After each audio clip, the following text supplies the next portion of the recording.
Welcome back to Stu Stitches, podcast number 5. And today is all about bad decisions. Not really, but I think I've made a decision that I am going to regret later in some ways.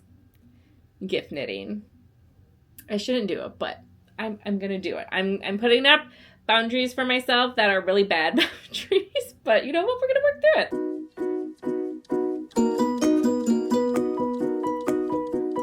So I do not have any finished objects for today because, as we know in the last episode, I frogged my cardigan, or I would have had that finished probably this time, but I don't. So we're just going to go straight into whips because that's pretty much what I have. I do have a few acquisitions.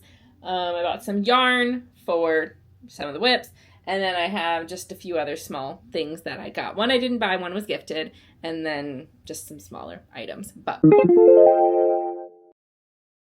okay, let's get straight into these whips because we got a lot to do. All right, first whip, my Dryades Sweater. I've just made the decision that's what it's called, the Dryades Sweater. So last time, I think we had just done a tiny bit of the stockinette. Now I have divided for the arms and the body. This looks really funny because I don't have much of these barber cords, so I tied it really tight. So the arm looks really funny. But eventually, all of this will be a whole arm. But I learned how to do a cable cast on to add to the sleeves. Honestly, it wasn't that hard. I just found a video here on YouTube, and it's actually pretty easy. So now we're just at the point of stockinette. So, well, mostly stockinette. I need to do, I think it said from the divide, and then I need to do 10 inches of stockinette, and then I have 2 inches of body ribbing, and then we'll do the sleeves, which I believe are just stockinette. They might have some decreases, I can't remember, and then I think there's some ribbing at the end too. So pretty much just stockinette, maybe a few decreases and some ribbing.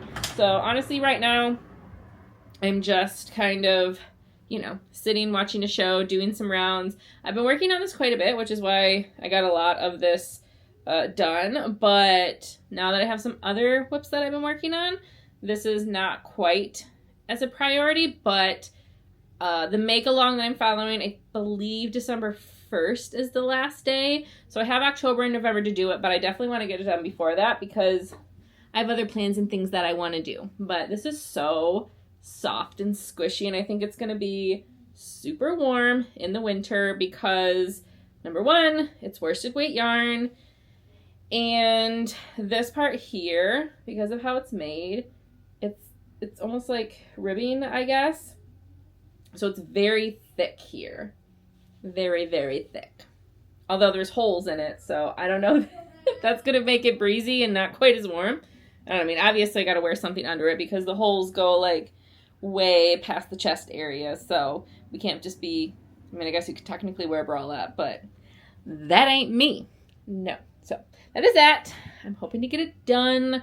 My goal for the next podcast, I'm hoping to at least be down to the body ribbing, if not done with the body ribbing, but we shall see. It's a lot because that is a size large, I believe, and so there's a lot of stitches on there. It takes a while to get all the way around, My rotation is like 365, 100, it's like a year, I feel like. The next whip, I've shown you a few times, but I think that I screwed it up, and that's okay. I was experimenting. It's complicated. So I have my Musselburgh tee, okay? And I've been working on it quite a bit. This has been as you can see, I'm on the decreases part for the hat. And the issue that I think I'm having is, one, I don't know if I made this part too short or if this part's going to be too long. So we're almost done. I'm literally down to the decreases. I've actually done a good, you can't see because it's black, but I've done a good amount of decreases. And I thought, okay, we're almost there. So this is about half, right? And then you'd fold up the brim like this. However, I was playing around with it. I'm just trying to, what you end up doing is you shove one end inside the other. So I'm just going to pretend, I know it's not fully done because I still have it on the cords, but we're just going to pretend. And now look, I'm trying to, but like, I feel, the black is bunched up in there. I just feel like it's not, I don't know. When I do this, there is a lot of the black inside. Maybe it's just because the cords are still on, but then, here, I'm just going to pull the cord and put it on my head. And honestly, I don't even need to pull up the brim, which I wanted a brim. I mean, this is pretty, but it's not exactly what I was looking for. I wanted a brim, and so if I want a brim, I mean, this isn't going to be perfect, but if I do a brim, I don't really have much, and then it doesn't cover my ears a ton. I mean, it's okay, but I don't know. So I don't know if I want to just, this looks so funny. I'm wondering if I flip it the other way. See, I'm wondering if it's just because, let me see. I'm going to flip it this way. Okay. Okay. And then if I flip, see, this way feels okay. Maybe I just need to finish the hat and then it's going to be okay. Because this is what it would look like with the black hat and then the peach brim. So maybe I just finish it and, you know, hope for the best. I don't know. But I followed the measurements that it said for this size, which I believe is the adult medium. And I measured with rulers, the increases, the everything. So I'm just going to finish this up. Pull that back around. Okay. So I'm just going to finish this up, which honestly, if I gave myself just like a day, I could probably finish the decreases and pull this through, and then I would be done. So I am hoping that that works out. I don't know. We shall see. But that's the Musselburgh. Honestly, it is a really great hat, but I feel like it's just so, because of how much you can customize it, it's very nitpicky and intricate about the measurements, and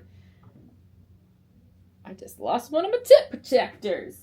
All right, well, dangerous. We lost a tip protector. This one says, I'm fine, everything's fine. It's fine, I'm fine, everything's fine. I'll try to flip that around, but yeah, so I am literally almost done with this. Just got to finish a few decreases. Maybe I actually should finish this tonight so that I can be done with it, and then give it a test out so I can wear it throughout October. And then, like I said, will I make another one? Maybe. I don't know. I don't know if I really find this hat that amazing. I think there's other beanies that work just as well. And, you know, this is a great on the go, but by the time it gets this big, it is pretty heavy to like hold and knit.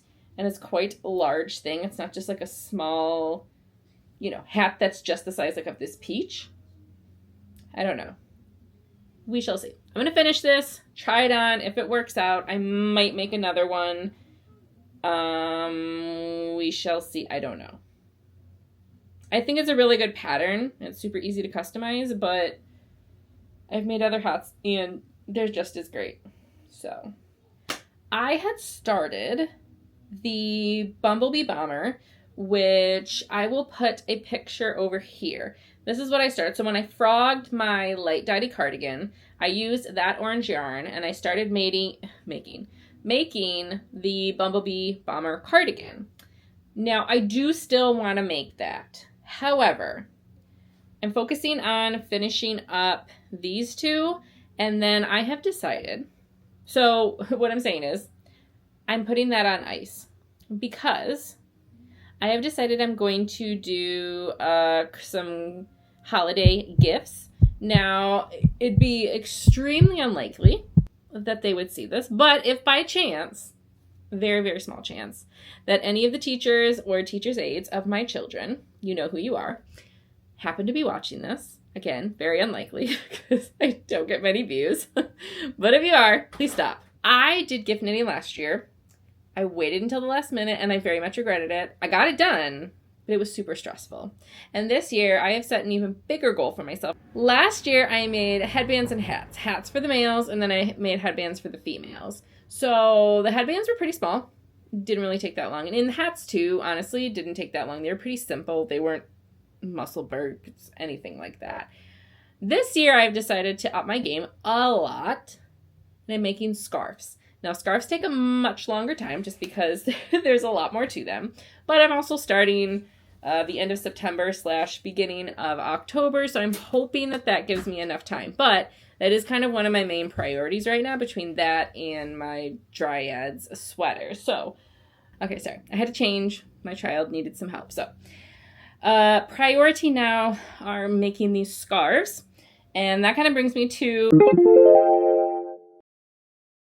I have a lot of yarn.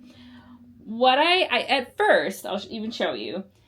So I have, again, this year, 2 males and 2, there's a total of 7, I'm sorry, 5 females, 2 males. Again, not that it's super important, but they are very different. So anyways, at first, I started making the one scarf for one of the guys in one of my kids' class, one of the aides. And I was just going to use some big twist yarn that I had. But as I was making it, I don't know. This is what I had. So this is black. It's very hard to see. But this is, I think, called the Dudester Scarf.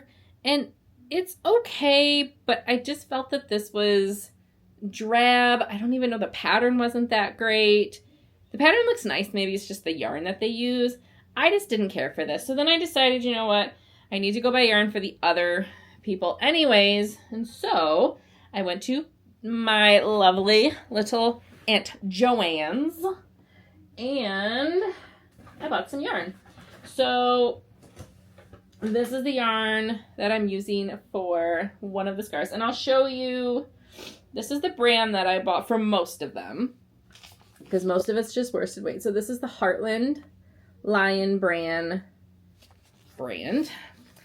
Lion brand, Heartland yarn. This is just acrylic. I decided to keep with acrylic this year. I did do wool last year, but I decided to do acrylic because, number one, people can have allergies. Not that anyone did last year that I know of, but also I had to give them care instructions, and that's just, acrylic's easy. You can throw it in the washer and dryer, and it's okay. I didn't want to give them too much to do. Some of them are a little bit younger aides, and I just don't think that they would want to hand wash their stuff. So that is the brand that I use for most of it. The first color for one of the guys is this really lovely brown, and it's variegated. I'm not sure if you're going to be able to see very well, but so you can see it's not just brown. It's light brown and dark brown together. I will show you. I already started their scarf. This is called A Room with a View. I will put it right up here. That is the scarf I'm making them. I'm doing the wide, so it is pretty wide. But, oh, this is the right side. Not that it really matters too much. It's the same. But this is what it is going to look like. Honestly, this pattern is very simple. It looks complicated, but it's not. I had to pay for it, so I can't tell you what the pattern is, but it's really not that hard. You know, just repetition, the same thing pretty much over and over every couple rows. So that's what I've been working with. I think it looks really nice. I think the yarn, a little bit of the speckled, I don't know, variegated, whatever you want to call it, I think that's going to look nice. And then I just have it. I love these row keepers. Let me see very well. Because this runs on a certain, like, you do a certain number of rows, start over, a certain number of rows. And for some reason, I don't know if it's brain fog or what, but I can almost never remember what row I'm on. And I don't want to have to carry a counter. I like something with my yarn so that I can't lose it or whatever. that works perfectly. I will link those down below. They're my favorite ones. These are super simple. I've actually gotten ones that were sturdier and better quality, and they fell apart, and this one has not, so love that. Okay, so that is called Room with the View. That is what it looks like. And then the next one I'm going to make, I believe, is called the Rippenschal. This is the scarf. It is really pretty, and I'm using this color. So again, kind of a green, but it's got light and dark together, which I think is going to look really pretty with that design. This person is a little bit more trendy, a bit more feminine than their other person. The first one is very just athletic and whatever, so I figured this might be a nice color. Either color would look good with them, but I thought those were very good colors. The next scarf that I'm going to make is the Jasmine Scarf from Pearl Soho, and I'm not 100% sure which one of these I'm going to use. One is for one scarf, one is for the other, but this one needed to be a light worsted / DK, so I got this Baby Soft yarn by Lion brand. And I have a blue, and then I have a white. I think I'm going to use the blue for that one. And then the other one I'm going to make is the Delicate Cable. I think that's what it's called. Yeah, I think that's what it's called. The Delicate Cable by Pearl Soho. Two different Pearl Sohos, and both of them use a light decay. So that is that one. So I have I'm not exactly sure which one I'm going to use for which. I think I'm going to use this one for the Jasmine and this one for the Delicate Cable. Possibly. I think that's what I'm going to do. But I went through, and these are, they're relatively nice and soft. I think that the Heartland is definitely a little bit softer than this, but that one wasn't too bad. Then I have 3 more scarves that I'm making, which are the Love Me Not scarf, which I think I'm going to use this really pretty pink color from the Heartland. I think that would be a really nice, it's a very intricate scarf, but I think I can do it. And I think this would be a really pretty color for that. And then I have the Windchill Scarf. And I'm going to use this nice, lovely kind of light blue color. Pretty. The last scarf, I believe, is the Glacier Scarf, which is this one. And I'm going to use this pretty purple color. So I was kind of hoping to use some more creams and others, but they didn't quite have those colors in this brand for some reason. I don't know if my store just didn't have them or they didn't sell them, but I felt this was pretty soft for an acrylic yarn, and it's really pretty. So those are all the scarves that I'm going to be making. Yes, it's a lot of work, but I think I can do it. I think that I can make the scarves. Like I said, I have 2.5 months to do it. So I'm hoping about a week-ish per scarf, which is still pretty aggressive. And like I said, I've been working on this for, I don't know, about a day and a half, and I got this much done, which I don't think is too bad. So I'm hoping. But that's why I said my other projects are going to kind of have to take a back seat, because these scarves are going to take me a long time. I'm probably going to be working right up until my deadline, which is pretty much when my kids go on holiday break. This is an acquisition that I got. I got another pair of tip protectors. These are actually from Joann's, and they're hard. The tip protectors I have, where's my other one? Like this here. So this one that I showed you here, and most of the others that I've bought, these are kind of flexy and bendy. I don't know if that's like a silicone or what it is, but these ones from Joann's they're hard. They don't really flex too much. I mean, they're not bad or anything. They're just not as flexy, but goes. And then I got a pair of pumpkins. So those are cute. They were just cheap from the store. And then I also got myself some new stitch markers. These are just some hearts. I just bought a pack of them because, little stitch markers like this here and there and everywhere, they end up getting lost, and I don't know what happens to them. So I just bought a little thing of them, and that is that. I refound these. These are not acquisitions, but I'll just show you one of them. Stay golden.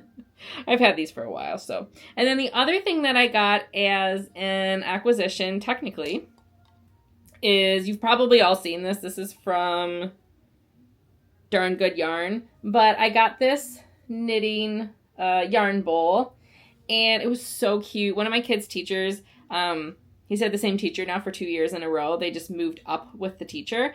And so she knows that I do knitting. I've made gifts for her, blah, blah, blah. And she sent this home one day with him. My spouse actually picked up the kids. I came home and they were like, hey, you know, so it's on my kid.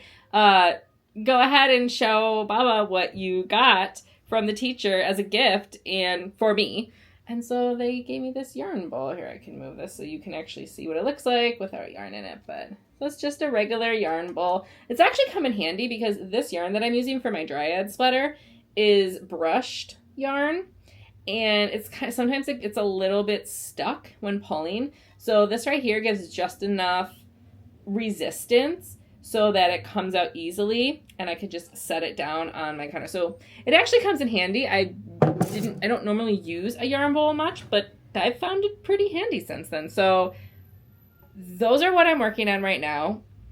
I think I'm going to finish that Musselburgh hat possibly tonight/tomorrow, and then hopefully that works out. I will show you guys in the next one when it's finished, if it actually worked out. What do I think of it? Will I actually make it again? I kind of don't think I will, but we'll see. And then hopefully I've made some progress on the Dryades sweater.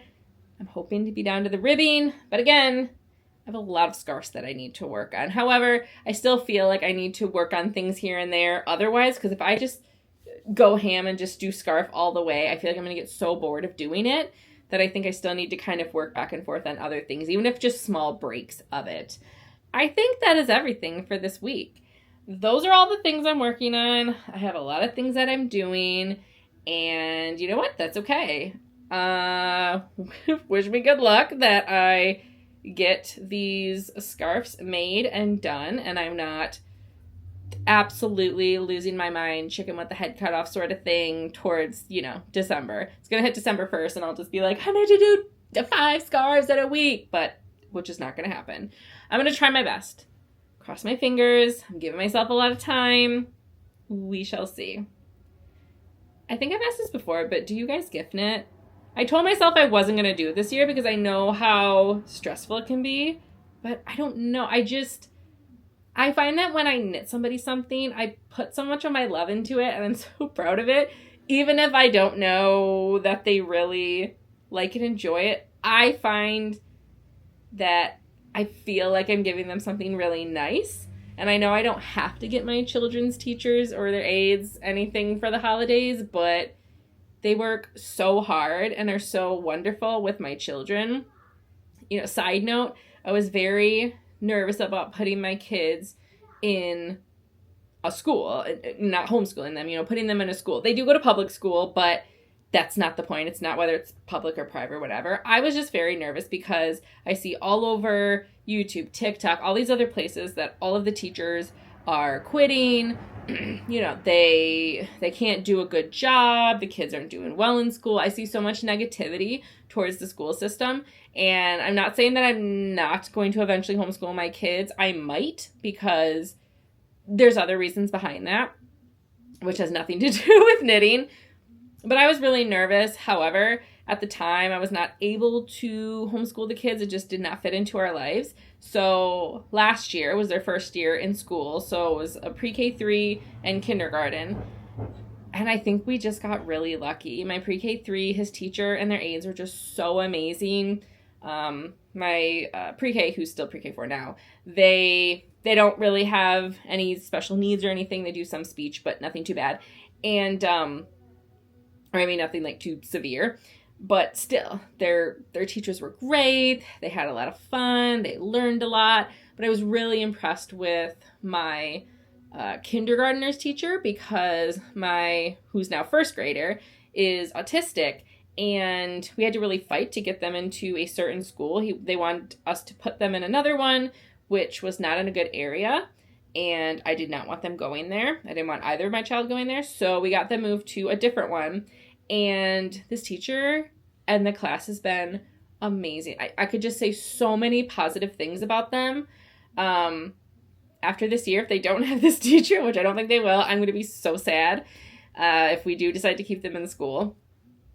But if we do decide to homeschool, it has nothing to do with them, the school themselves. I think they're great. It has other reasons, but they've just been so wonderful, and I love to put my love into gifts for them because I want them to know how much I appreciate them, because I really do. So I don't know other people feel that way when you do gift knitting, but let me know if you do. I'm just curious how you guys feel about gift knitting, because I feel like my inner core is just a gift knitter at heart. And that's why I don't have many things that I've knit for myself, because I end up doing all the knitting and crocheting, and then I give everything away. I don't know. I just do. It's probably a good thing, so I'm not accumulating a bunch of stuff. But I am going to keep this hat. I'm going to keep this sweater.